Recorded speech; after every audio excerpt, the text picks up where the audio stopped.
Matagumpay na na-rescue at naihatid ng mga otoridad ang 6 na pamilya o 21 individual sa Dalahican, Lucena City kasunod ng matinding pagbaha dulot ng bagyong Aghon.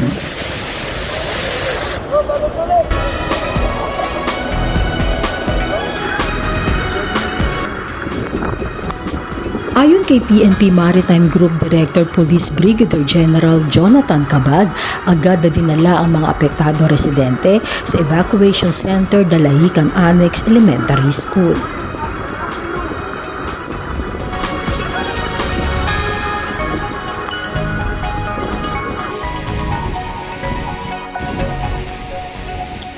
Sa kasalukuyan, bahagyang humina ang bagyong Aghon sa Visayas pero itinaas ang signal storm sa maraming lugar sa Luzon. Suspendido pa din ang mga ibang sasakyang pandagat, eroplano at mga pampasaherong bus sa ilang probinsya. Nagbabalita para sa News Hour on Point, Marian Rodrigo.